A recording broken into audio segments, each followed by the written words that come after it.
The newest version of DxO PhotoLab 5, the version 5.3, now supports OM-1 files. And I just had to test the DeepPrine and how good it is on OM-1 files. And a little spoiler, it is good.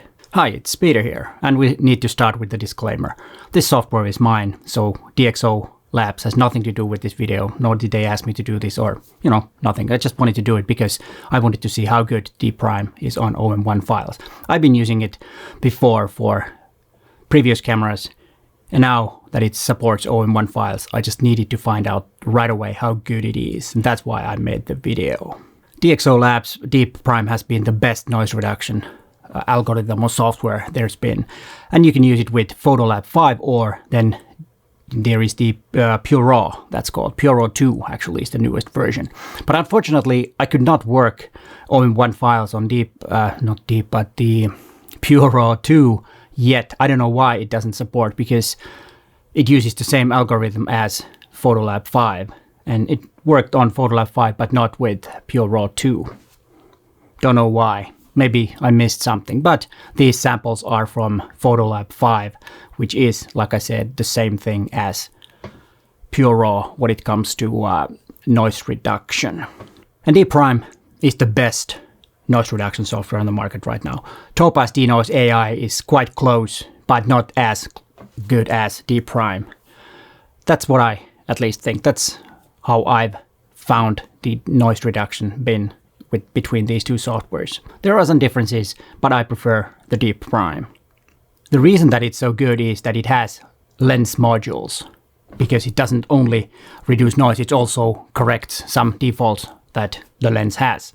And it is also a combination between the camera and the lens, so it's not an average correction, but it takes into account what camera and what lens you have used, and there are modules for different combinations. And when you use the DxO PhotoLab 5, if the module isn't there, it will automatically tell you to download it, and then just press the download button and you're good to go. Next time you have the same combination, it won't ask this again. Let's start with this image of a bird. Well, it's funny because a lot of bird photographers always laugh at me because I don't know the birds. It's a bird to me, and sorry about this. If you know what bird it is, please tell me in the comments down below.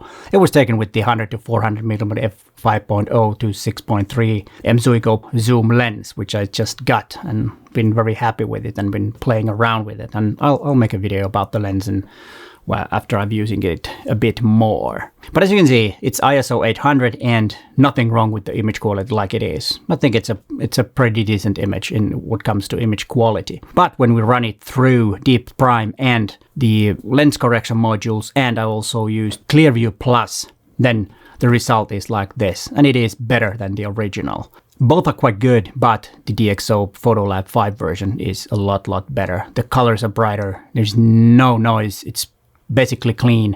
It doesn't lose any sharpness when it does its noise reduction and all that. It's just works marvelously. Here I'm using PhotoLab 5 as a standalone software, but it can be used as a plugin for Lightroom. Then of course I'm really interested in how it works with 25,600 ISO images. And here you can see the results. This is astonishing that OM-1 is so good that I can use 25,600. You wouldn't think of a Micro Four Thirds sensor that you could use this high ISO. But when you're using it and properly expose the image, no problem if you run it through DxO's DeepPrine noise reduction. It is very good. And when you compare it to the results from OM Workspace, you can see a clear difference. When you look at that like this, you can see that there's a lot less noise when it comes to the OM Workspace image, but you lose some details and it's a bit soft. I like the result from DxO a lot better because it leaves some of the noise, because I don't really care about noise when it's uniform like this. And then the details are preserved a lot better than with OM Workspace. And then there's another difference between OM Workspace and DxO DeepPrine. When you export the image, OM Workspace gives you a TIFF file, which is okay, no problem, but you get a DNG file from DxO software, which is a RAW format, and it is a lot better to work on later if you need to edit it, like I always do, or in most cases anyways.